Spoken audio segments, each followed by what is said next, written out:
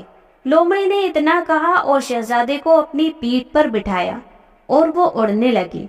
وہ دونوں بڑے بڑے میدان، اونچے اونچے پہاڑ اور ندیاں اور سمندر پار کرتے ہوئے آخر رات کے وقت سونے کے محل کے پاس پہنچ گئے۔ پہرے دار مزے سے خراٹے لے رہے تھے۔ شہزادہ چپکے سے نیچے اترا اور سونے کے محل میں داخل ہو گیا۔ کسی کو کانوں کان خبر بھی نہیں ہوئی۔ جلد ہی اسے محل میں شہزادی نیک پروین بھی مل گئی۔ شہزادی کو دیکھ کر شہزادے نے کہا ڈرو نہیں، میں تمہیں آزاد کرانے کے لیے آیا ہوں۔ شہزادی نے کہا او شہزادے، میں تمہارا احسان زندگی بھر نہیں بھولوں گی، مگر ٹھہرو میں اپنی آیا سے مل کر آؤں۔ تو شہزادے نے کہا ارے نہیں، تم کسی کو الوداع نہیں کہہ سکتی۔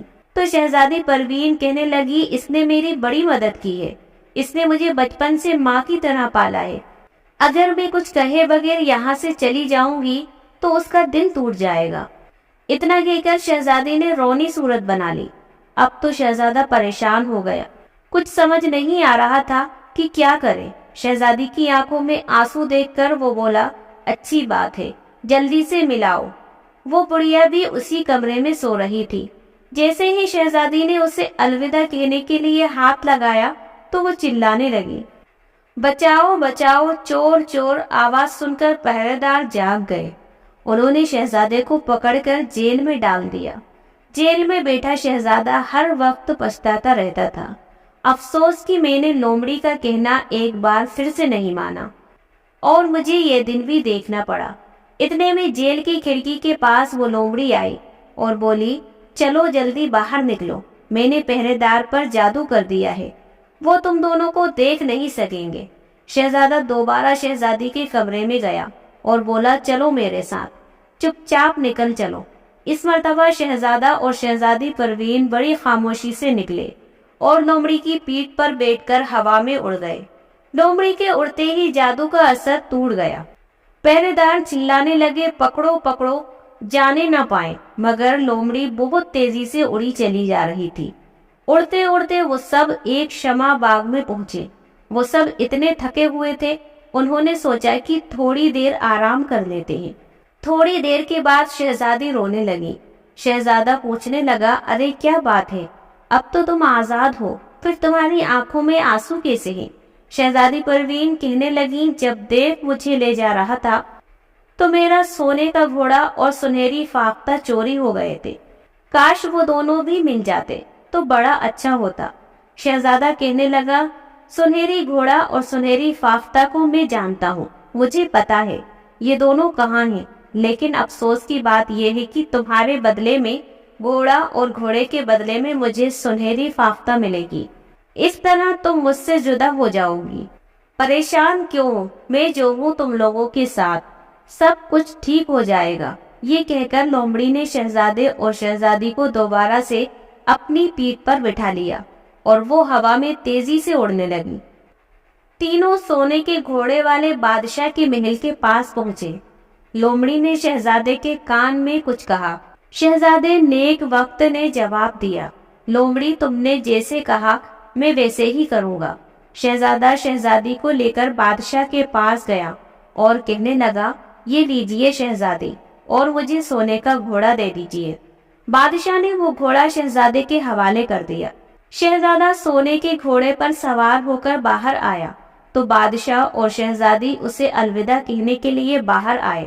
شہزادے نے گھوڑے کو ایڑ لگائی اور شہزادی کو ایک دم سے اٹھا کر گھوڑے پر بٹھا لیا اور وہ سونے کا گھوڑا شہزادی اور شہزادے کو لے کر ہوا میں تیزی سے اڑنے لگا۔ بادشاہ کے سپاہی ان کا پیچھا نہیں کر سکے، تھک ہار کر وہ واپس چلے آئے۔ ادھر لومڑی شہزادہ اور شہزادی اپنی کامیابی پر بڑے خوش تھے اور وہ اپنی چال پر ہنس رہے تھے۔ نیک شہزادہ بولا مگر ابھی ایک مرحلہ باقی ہے، اب ہمیں قلعے کے نواب سے سونے کی فاختہ حاصل کرنی ہے۔ لومڑی نے شہزادے کے کان میں کچھ کہا، جسے سن کر شہزادہ مسکرانے لگا۔ اب شہزادہ اور شہزادی بھی سونے کے گھوڑے پر سوار ہوئے اور لومڑی کے ساتھ نواب کے قلعے کے پاس پہنچے۔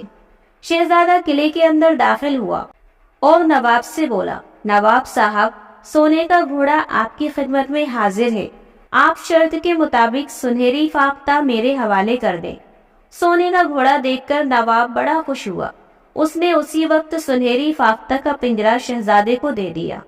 شہزادے نے جھپٹ کر سونے کا پنجرا لے لیا اور شہزادی سے کہا، گھوڑے اور سنہری فاختہ کی اصل حقدار تم ہو، تم لوگوں کے منہ میں خاک۔ اتنا کہہ کر شہزادے نے گھوڑے کو ایڑ لگائی، گھوڑا ہوا میں اڑنے لگا اور نواب کے سپاہی تیز رفتار گھوڑوں پر شہزادی اور شہزادے کا پیچھا کرنے لگے، لیکن وہ لوگ سونے کے گھوڑے کا مقابلہ نہیں کر سکے اور وہ واپس لوٹ آئے۔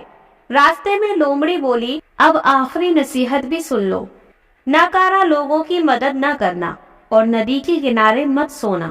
اتنا کہہ کر لومڑی اچانک غائب ہو گئی۔ نیک شہزادی اور نیک شہزادہ دونوں سنہری فاختہ کو لیے ہوئے سونے کے گھوڑے پر سوار اپنے محل کی طرف جا رہے تھے۔ راستے میں انہیں وہی شاندار سرائے ملی جہاں نیک وقت کے دونوں بڑے بھائی یعنی شہزادہ شیخو اور شہزادہ سالار رنگ رلیاں منا رہے تھے، مگر کچھ دنوں کے بعد جب ان کی جیبیں خالی ہو گئیں تو ان پر قرض بڑھنے لگا۔ ایک دن سرائے کے مالک نے دونوں کو باہر نکالتے ہوئے کہا، میں تم دونوں کو جیل بھجوا دوں گا۔ اسی وقت چھوٹا شہزادہ بھی وہاں پہنچ گیا۔ اس نے اپنے بھائیوں کو پہچان لیا اور سرائے کے مالک سے کہنے لگا، حضور ایسا مت کیجیے، ان کو جیل مت بھجوائیے گا، ان کا جتنا قرضہ ہوگا میں ادا کر دوں گا۔ چنانچہ سرائے کا مالک راضی ہو گیا۔ شہزادے نے فوراً اپنے بھائیوں کو آزاد کرایا اور انہیں اپنے ساتھ لے کر محل کی طرف روانہ ہو گیا۔ سرائے کے مالک نے کہا، یہ کیسا بے وقوف لڑکا ہے جو ایسے ناکارہ لوگوں کی مدد کرتا ہے۔ چلتے چلتے وہ سب ایک ندی کے پاس پہنچے۔ شہزادے شیخو نے کہا، یہ کتنی خوبصورت جگہ ہے، آؤ یہاں تھوڑی دیر آرام کر لے۔ چھوٹا شہزادہ لومڑی کی آخری نصیحت بھی بھول گیا۔ آرام سے وہ سب ندی کے کنارے سو گئے۔ شیخو اور شہزادہ سالار چپکے سے اٹھے اور اپنے چھوٹے بھائی کو ندی میں دھکا دے دیا۔ انہوں نے شہزادی نیک پروین سنہری فاختہ اور سونے کے گھوڑے کو قبضے میں لے لیا اور وہ اپنے محل میں پہنچے۔ بادشاہ سے مل کر شہزادہ شیخو اور شہزادے سالار نے اپنی خوب بڑائیاں شروع کی۔ انہوں نے کہا، ابا جان، یہ رہا سونے کا خوبصورت پرندہ۔ سالار کہنے لگا، یہ ہوا سے بھی تیز دوڑنے والا سونے کا گھوڑا ہے، ساتھ ہی شہزادی نیک پروین بھی ہے۔ بادشاہ اپنے بیٹوں کو کامیاب اور کامران دیکھ کر پھولا نہیں سما رہا تھا۔ پھر اس نے دیکھا کہ سنہری فاختہ اداس ہے، وہ گانا نہیں گاتی، اور سونے کا گھوڑا بھی بہت اداس ہے، وہ چارہ بھی نہیں کھا رہا۔ اس کے ساتھ شہزادی بھی بڑی اداس تھی اور ہر وقت روتی رہتی تھی۔ بادشاہ کی سمجھ میں کچھ نہیں آیا کہ یہ کیا ماجرا ہے۔ شہزادے کی سنو، جیسے ہی دونوں بھائیوں نے اسے ندی میں دھکا دیا تو شہزادے کی آواز سن کر وہی لومڑی وہاں آن پہنچی۔ وہ بولی، تم بڑے بدھو ہو، میری دم پکڑ لو۔ شہزادے نے لومڑی کی دم پکڑ لی اور وہ ندی سے باہر نکل آیا۔ اس طرح لومڑی نے نیک وقت کی جان بچائی اور پھر کہنے لگی، میری نصیحت پر عمل نہ کرنے کا تم نے حشر دیکھ لیا ہے۔ اچھا، اب آؤ تمہاری محل کی طرف چلتے ہیں۔ لومڑی کی پیٹھ پر بیٹھ کر شہزادہ جب محل پہنچا تو فاختہ مسکرانے لگی۔ بادشاہ نے اپنے پیارے بیٹے کو گلے سے لگا لیا۔ پھر نیک وقت نے اپنے بھائیوں کا کارنامہ بیان کیا۔ یہ سن کر بادشاہ کو بڑا غصہ آیا۔ اس نے شہزادہ شیخو اور شہزادے سالار کو خوب پھٹکارا اور دونوں کو جیل میں بند کروا دیا۔ شہزادے کی شادی شہزادی نیک پروین سے کرا دی گئی۔ سونے کا گھوڑا خوشی سے ہنہنانے لگا اور وہ فاختہ ہر وقت خوشی کی گیت گانے لگی۔ یہ دیکھ کر لومڑی بھی مسکرانے لگی۔ اس طرح سبھی ہنسی خوشی رہنے لگے۔